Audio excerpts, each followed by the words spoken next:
Chapter 7. The Sounding of the Call. When Buck earned $1,600 in 5 minutes for John Thornton, he made it possible for his master to pay off certain debts, and to journey with his partners into the East after a fabled lost mine, the history of which was as old as the history of the country. Many men had sought it, few had found it, and more than a few there were who had never returned from the quest. This lost mine was steeped in tragedy and shrouded in mystery. No one knew of the first man. The oldest tradition stopped before it got back to him. From the beginning there had been an ancient and ramshackle cabin. Dying men had sworn to it, and to the mine the site of which it marked, clinching their testimony with nuggets that were unlike any known grade of gold in the Northland. But no living man had looted this treasure house, and the dead were dead. Wherefore John Thornton and Pete and Hans, with Buck and half a dozen other dogs, faced into the East on an unknown trail to achieve where men and dogs as good as themselves had failed. They sledded 70 miles up the Yukon, swung to the left into the Stewart River, passed the Mayo and the McQuestion, and held on until the Stewart itself became a streamlet, threading the upstanding peaks which marked the backbone of the continent. John Thornton asked little of man or nature. He was unafraid of the wild. With a handful of salt and a rifle, he could plunge into the wilderness and fare wherever he pleased and as long as he pleased. Being in no haste, Indian fashion, he hunted his dinner in the course of the day's travel, and if he failed to find it, like the Indian, he kept on traveling, secure in the knowledge that sooner or later he would come to it. So, on this great journey into the East, straight meat was the bill of fare, ammunition and tools principally made up the load on the sled, and the time card was drawn upon the limitless future. To Buck it was boundless delight, this hunting, fishing, and indefinite wandering through strange places. For weeks at a time they would hold on steadily, day after day, and for weeks upon end they would camp, here and there, the dogs loafing and the men burning holes through frozen muck and gravel, and washing countless pans of dirt by the heat of the fire. Sometimes they went hungry, sometimes they feasted riotously, all according to the abundance of game and the fortune of hunting. Summer arrived, and dogs and men packed on their backs, rafted across blue mountain lakes, and descended or ascended unknown rivers in slender boats whipsawed from the standing forest. The months came and went, and back and forth they twisted through the uncharted vastness, where no men were, and yet where men had been, if the lost cabin were true. They went across divides in summer blizzards, shivered under the midnight sun on naked mountains between the timberline and the eternal snows, dropped into summer valleys amid swarming gnats and flies, and in the shadows of glaciers picked strawberries and flowers as ripe and fair as any the Southland could boast. In the fall of the year they penetrated a weird lake country, sad and silent, where wildfowl had been, but where then there was no life nor sign of life, only the blowing of chill winds, the forming of ice in sheltered places, and the melancholy rippling of waves on lonely beaches. And through another winter they wandered on the obliterated trails of men who had gone before. Once they came upon a path blazed through the forest, an ancient path, and the lost cabin seemed very near. But the path began nowhere and ended nowhere, and it remained mystery, as the man who made it and the reason he made it remained mystery. Another time they chanced upon the time-graven wreckage of a hunting lodge, and amid the shreds of rotted blankets, John Thornton found a long-barreled flintlock. He knew it for a Hudson Bay Company gun of the young days in the Northwest, when such a gun was worth its height in beaver skins packed flat. And that was all. No hint as to the man who in an early day had reared the lodge and left the gun among the blankets. Spring came on once more, and at the end of all their wandering they found, not the lost cabin, but a shallow placer in a broad valley where the gold showed like yellow butter across the bottom of the washing pan. They sought no farther. Each day they worked earned them thousands of dollars in clean dust and nuggets, and they worked every day. The gold was sacked in moose-hide bags, 50 pounds to the bag, and piled like so much firewood outside the Spruce Bough Lodge. Like giants they toiled, days flashing on the heels of days, like dreams as they heaped the treasure up. There was nothing for the dogs to do, save the hauling in of meat now and again that Thornton killed, and Buck spent long hours musing by the fire. The vision of the short-legged hairy man came to him more frequently, now that there was little work to be done, and often, blinking by the fire, Buck wandered with him in that other world which he remembered. The salient thing of this other world seemed fear. When he watched the hairy man sleeping by the fire, head between his knees and hands clasped above, Buck saw that he slept restlessly, with many starts and awakenings, at which times he would peer fearfully into the darkness and fling more wood upon the fire. Did they walk by the beach of a sea, where the hairy man gathered shellfish and ate them as he gathered, it was with eyes that roved everywhere for hidden danger, and with legs prepared to run like the wind at its first appearance. Through the forest they crept noiselessly, Buck at the hairy man's heels, and they were alert and vigilant, the pair of them, ears twitching and moving and nostrils quivering, for the man heard and smelled as keenly as Buck. The hairy man could spring up into the trees and travel ahead as fast as on the ground, swinging by the arms from limb to limb, sometimes a dozen feet apart, letting go and catching, never falling, never missing his grip. In fact, he seemed as much at home among the trees as on the ground, and Buck had memories of nights of vigil spent beneath trees wherein the hairy man roosted, holding on tightly as he slept. And closely akin to the visions of the hairy man was the call still sounding in the depths of the forest. It filled him with a great unrest and strange desires. It caused him to feel a vague, sweet gladness, and he was aware of wild yearnings and stirrings for he knew not what. Sometimes he pursued the call into the forest, looking for it as though it were a tangible thing, barking softly or defiantly, as the mood might dictate. He would thrust his nose into the cool wood moss, or into the black soil where long grasses grew, and snort with joy at the fat earth smells. Or he would crouch for hours, as if in concealment, behind fungus-covered trunks of fallen trees, wide-eyed and wide-eared to all that moved and sounded about him. It might be, lying thus, that he hoped to surprise this call he could not understand, but he did not know why he did these various things. He was impelled to do them, and did not reason about them at all. Irresistible impulses seized him. He would be lying in camp, dozing lazily in the heat of the day, when suddenly his head would lift and its ears cock up, intent and listening, and he would spring to his feet and dash away, and on, for hours, through the forest aisles and across the open spaces where the niggerheads bunched. He loved to run down dry watercourses, and to creep and spy upon the bird life in the woods. For a day at a time he would lie in the underbrush where he could watch the partridges drumming and strutting up and down.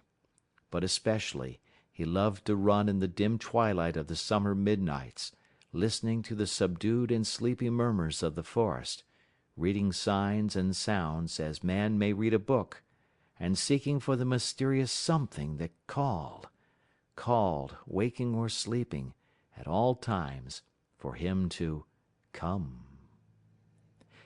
One night he sprang from sleep with a start, eager-eyed, nostrils quivering and scenting, his mane bristling in recurrent waves. From the forest came the call, or one note of it, for the call was many-noted, distinct and definite as never before, a long-drawn howl, like, yet unlike, any noise made by husky dog. And he knew it, in the old familiar way, as a sound heard before.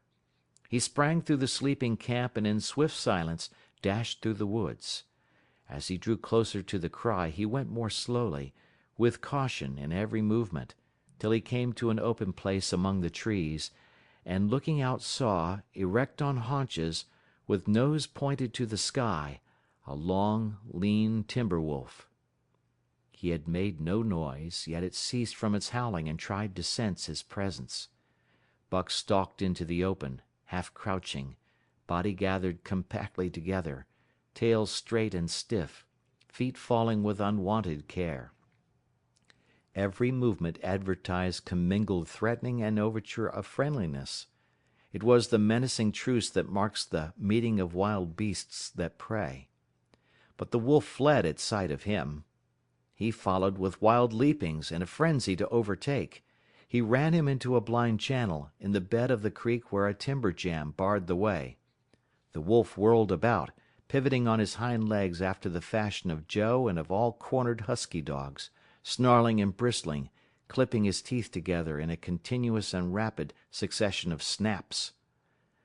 Buck did not attack, but circled him about and hedged him in with friendly advances. The wolf was suspicious and afraid, for Buck made 3 of him in weight, while his head barely reached Buck's shoulder. Watching his chance, he darted away, and the chase was resumed. Time and again he was cornered, and the thing repeated, though he was in poor condition, or Buck could not so easily have overtaken him. He would run till Buck's head was even with his flank, when he would whirl around at bay, only to dash away again at the first opportunity. But in the end, Buck's pertinacity was rewarded, for the wolf, finding that no harm was intended, finally sniffed noses with him. Then they became friendly, and played about in the nervous, half-coy way with which fierce beasts belie their fierceness. After some time of this, the wolf started off at an easy lope in a manner that plainly showed he was going somewhere. He made it clear to Buck that he was to come, and they ran side by side through the somber twilight, straight up the creek bed, into the gorge from which it issued, and across the bleak divide where it took its rise. On the opposite slope of the watershed they came down into a level country where were great stretches of forest and many streams, and through these great stretches they ran steadily, hour after hour, the sun rising higher and the day growing warmer. Buck was wildly glad. He knew he was at last answering the call, running by the side of his wood brother toward the place from where the call surely came. Old memories were coming upon him fast, and he was stirring to them as of old he stirred to the realities of which they were the shadows. He had done this thing before, somewhere in that other and dimly remembered world, and he was doing it again, now, running free in the open, the unpacked earth underfoot, the wide sky overhead. They stopped by a running stream to drink, and stopping, Buck remembered John Thornton. He sat down. The wolf started on toward the place from where the call surely came, then returned to him, sniffing noses and making actions as though to encourage him. But Buck turned about and started slowly on the back track. For the better part of an hour the wild brother ran by his side, whining softly. Then he sat down, pointed his nose upward, and howled. It was a mournful howl, and as Buck held steadily on his way, he heard it grow faint and fainter, until it was lost in the distance. John Thornton was eating dinner when Buck dashed into camp and sprang upon him in a frenzy of affection, overturning him, scrambling upon him, licking his face, biting his hand, playing the general tom-fool, as John Thornton characterized it, the while he shook Buck back and forth and cursed him lovingly. For 2 days and nights Buck never left camp, never let Thornton out of his sight. He followed him about at his work, watched him while he ate, saw him into his blankets at night and out of them in the morning. But after 2 days the call in the forest began to sound more imperiously than ever. Buck's restlessness came back on him, and he was haunted by recollections of the wild brother, and of the smiling land beyond the divide, and the run side by side through the wide forest stretches. Once again he took to wandering in the woods, but the wild brother came no more, and though he listened through long vigils, the mournful howl was never raised. He began to sleep out at night, staying away from camp for days at a time, and once he crossed the divide at the head of the creek and went down into the land of timber and streams. There he wandered for a week, seeking vainly for fresh sign of the wild brother, killing his meat as he traveled and traveling with a long, easy lope that seems never to tire. He fished for salmon in a broad stream that emptied somewhere into the sea, and by this stream he killed a large black bear, blinded by the mosquitoes while likewise fishing, and raging through the forest helpless and terrible.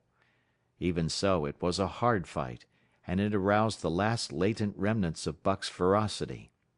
And 2 days later, when he returned to his kill and found a dozen wolverines quarreling over the spoil, he scattered them like chaff, and those that fled left two behind who would quarrel no more.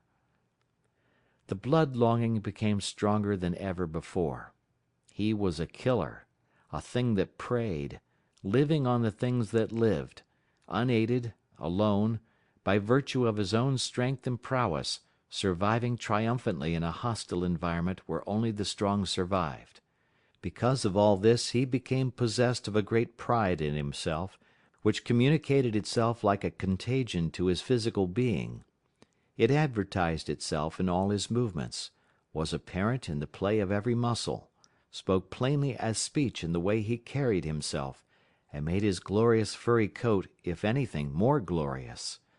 But for the stray brown on his muzzle and above his eyes, and the splash of white hair that ran midmost down his chest, he might well have been mistaken for a gigantic wolf, larger than the largest of the breed.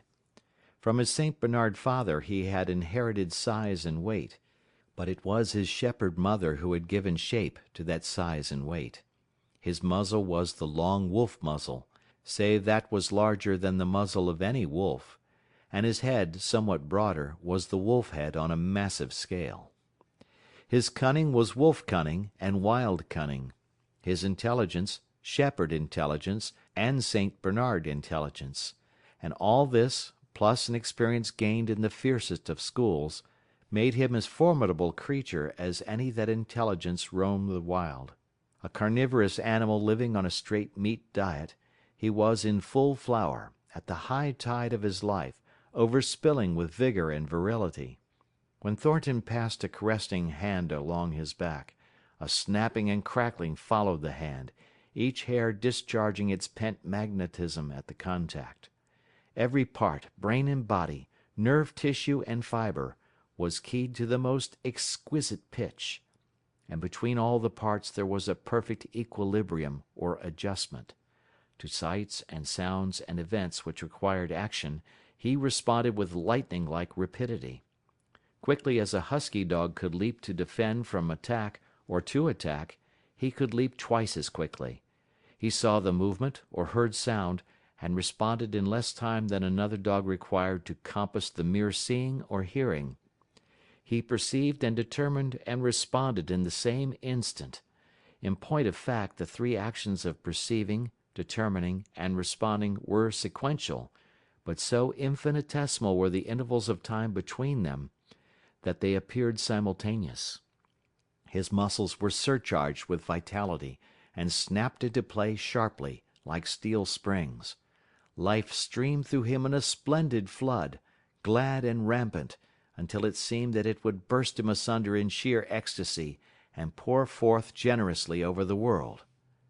"Never was there such a dog," said John Thornton one day, as the partners watched Buck marching out of camp. "When he was made, the mold was broke," said Pete. "By jingo, I think so mineself," Hans affirmed. They saw him marching out of camp, but they did not see the instant and terrible transformation which took place as soon as he was within the secrecy of the forest. He no longer marched. At once he became a thing of the wild, stealing along softly, cat-footed, a passing shadow that appeared and disappeared among the shadows. He knew how to take advantage of every cover, to crawl on his belly like a snake, and like a snake to leap and strike. He could take a ptarmigan from its nest, kill a rabbit as it slept, and snap in mid-air the little chipmunks fleeing a second too late for the trees. Fish in open pools were not too quick for him, nor were beaver, mending their dams, too wary. He killed to eat, not from wantonness, but he preferred to eat what he killed himself. so a lurking humor ran through his deeds, and it was his delight to steal upon the squirrels, and when he all but had them, to let them go, chattering in mortal fear to the tree tops. As the fall of the year came on, the moose appeared in greater abundance, moving slowly down to meet the winter in the lower and less rigorous valleys. Buck had already dragged down a stray part-grown calf, but he wished strongly for larger and more formidable quarry, and he came upon it one day on the divide at the head of the creek. A band of 20 moose had crossed over from the land of streams and timber, and chief among them was a great bull. He was in a savage temper, and standing over 6 feet from the ground, was as formidable an antagonist as even Buck could desire. Back and forth the bull tossed his great palmated antlers, branching to 14 points, and embracing 7 feet within the tips. His small eyes burned with a vicious and bitter light, while he roared with fury at sight of Buck. From the bull's side, just forward of the flank, protruded a feathered arrow end, which accounted for his savageness. Guided by that instinct which came from the old hunting days of the primordial world, Buck proceeded to cut the bull out of the herd. It was no slight task. He would bark and dance about in front of the bull, just out of reach of the great antlers and of the terrible splay hoofs which could have stamped his life out with a single blow. Unable to turn his back on the fanged danger and go on, the bull would be driven into paroxysms of rage. At such moments he charged Buck, who retreated craftily, luring him on by a simulated inability to escape. But when he was thus separated from his fellows, 2 or 3 of the younger bulls would charge back upon Buck and enable the wounded bull to rejoin the herd. There is a patience of the wild, dogged, tireless, persistent as life itself, that holds motionless for endless hours the spider in its web, the snake in its coils, the panther in its ambuscade. This patience belongs peculiarly to life when it hunts its living food, and it belonged to Buck as he clung to the flank of the herd, retarding its march, irritating the young bulls, worrying the cows with their half-grown calves, and driving the wounded bull mad with helpless rage. For half a day this continued. Buck multiplied himself, attacking from all sides, enveloping the herd in a whirlwind of menace, cutting out his victim as fast as it could rejoin its mates, wearing out the patience of creatures preyed upon, which is a lesser patience than that of creatures preying. As the day wore along, and the sun dropped to its bed in the northwest, the darkness had come back, and the fall nights were 6 hours long. The young bulls retraced their steps more and more reluctantly to the aid of their beset leader. The downcoming winter was harrying them on to the lower levels, and it seemed they could never shake off this tireless creature that held them back. Besides, it was not the life of the herd or of the young bulls that was threatened. The life of only one member was demanded, which was a remoter interest than their lives, and in the end they were content to pay the toll. As twilight fell, the old bull stood with lowered head, watching his mates, the cows he had known, the calves he had fathered, the bulls he had mastered, as they shambled on at a rapid pace through the fading light. He could not follow, for before his nose leaped the merciless fanged terror that would not let him go. 300 weight more than half a ton he weighed. He had lived a long, strong life, full of fight and struggle, and at the end he faced death at the teeth of a creature whose head did not reach beyond his great knuckled knees. From then on, night and day, Buck never left his prey, never gave it a moment's rest, never permitted it to browse the leaves of trees or the shoots of young birch and willow. Nor did he give the wounded bull opportunity to slake his burning thirst in the slender, trickling streams they crossed. Often, in desperation, he burst into long stretches of flight. At such times Buck did not attempt to stay him, but loped easily at his heels, satisfied with the way the game was played, lying down when the moose stood still, attacking him fiercely when he strove to eat or drink. The great head drooped more and more under its tree of horns, and the shambling trot grew weak and weaker. He took to standing for long periods, with nose to the ground and dejected ears dropped limply, and Buck found more time in which to get water for himself and in which to rest. At such moments, panting with red lolling tongue and with eyes fixed upon the big bull, it appeared to Buck that a change was coming over the face of things. He could feel a new stir in the land. As the moose were coming into the land, other kinds of life were coming in. Forest and stream and air seemed palpitant with their presence. The news of it was borne in upon him, not by sight or sound or smell, but by some other and subtler sense. He heard nothing, saw nothing, yet knew that the land was somehow different, that through it strange things were afoot and ranging, and he resolved to investigate after he had finished the business in hand. At last, at the end of the 4th day, he pulled the great moose down. For a day and a night he remained by the kill, eating and sleeping, turn and turn about. Then, rested, refreshed and strong, he turned his face toward camp and John Thornton. He broke into the long, easy lope, and went on, hour after hour, never at loss for the tangled way, heading straight home through strange country with a certitude of direction that put man and his magnetic needle to shame. As he held on he became more and more conscious of the new stir in the land. There was life abroad in it different from the life which had been there throughout the summer. No longer was this fact borne in upon him in some subtle, mysterious way. The birds talked of it, the squirrels chattered about it, the very breeze whispered of it. Several times he stopped and drew in the fresh morning air in great sniffs, reading a message which made him leap on with greater speed. He was oppressed with a sense of calamity happening, if it were not calamity already happened, and as he crossed the last watershed and dropped down into the valley toward camp, he proceeded with greater caution. 3 miles away he came upon a fresh trail that sent his neck hair rippling and bristling. It led straight toward camp and John Thornton. Buck hurried on, swiftly and stealthily, every nerve straining and tense, alert to the multitudinous details which told a story, all but the end. His nose gave him a varying description of the passage of the life on the heels of which he was traveling. He remarked the pregnant silence of the forest. The bird life had flitted. The squirrels were in hiding.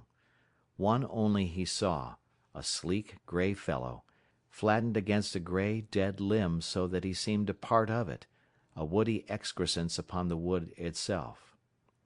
As Buck slid along with the obscureness of a gliding shadow, his nose was jerked suddenly to the side as though a positive force had gripped and pulled it. He followed the new scent into a thicket and found Nig. He was lying on his side, dead where he had dragged himself, an arrow protruding, head and feathers, from either side of his body. 100 yards farther on, Buck came upon one of the sled dogs Thornton had bought in Dawson. This dog was thrashing about in a death struggle, directly on the trail, and Buck passed around him without stopping. From the camp came the faint sounds of many voices, rising and falling in a sing-song chant. Bellying forward to the edge of the clearing, he found Hans, lying on his face, feathered with arrows like a porcupine. At the same instant Buck peered out where the spruce bough lodge had been and saw what made his hair leap straight up on his neck and shoulders. A gust of overpowering rage swept over him. He did not know that he growled, but he growled aloud with a terrible ferocity. For the last time in his life he allowed passion to usurp cunning and reason, and it was because of his great love for John Thornton that he lost his head. The Yeehats were dancing about the wreckage of the Spruce Bough Lodge when they heard a fearful roaring and saw rushing upon them an animal the like of which they had never seen before. It was Buck, a live hurricane of fury, hurling himself upon them in a frenzy to destroy. He sprang at the foremost man, it was the chief of the Yeehats, ripping the throat wide open till the rent jugular spouted a fountain of blood. He did not pause to worry the victim, but ripped in passing, with the next bound tearing wide the throat of a second man. There was no withstanding him. He plunged about in their very midst, tearing, rending, destroying, in constant and terrific motion which defied the arrows they discharged at him. In fact, so inconceivably rapid were his movements, and so closely were the Indians tangled together, that they shot one another with the arrows, and one young hunter, hurling a spear at Buck in mid-air, drove it through the chest of another hunter with such force that the point broke through the skin of the back and stood out beyond. Then a panic seized the Yeehats, and they fled in terror to the woods, proclaiming as they fled the advent of the evil spirit. And truly Buck was the fiend incarnate, raging at their heels and dragging them down like deer as they raced through the trees. It was a fateful day for the Yeehats. They scattered far and wide over the country, and it was not till a week later that the last of the survivors gathered together in a lower valley and counted their losses. As for Buck, wearying of the pursuit, he returned to the desolated camp. He found Pete where he had been killed in his blankets in the first moment of surprise. Thornton's desperate struggle was fresh written on the earth, and Buck scented every detail of it down to the edge of a deep pool.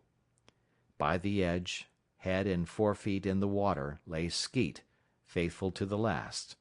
The pool itself, muddy and discolored from the sluice boxes, effectually hid what it contained, and it contained John Thornton, for Buck followed his trace into the water, from which no trace led away.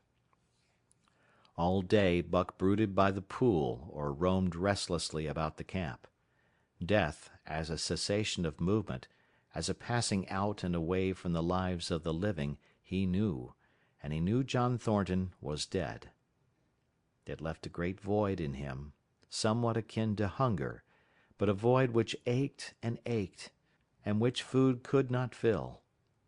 At times, when he paused to contemplate the carcasses of the Yeehats, he forgot the pain of it, and at such times he was aware of a great pride in himself, a pride greater than any he had yet experienced.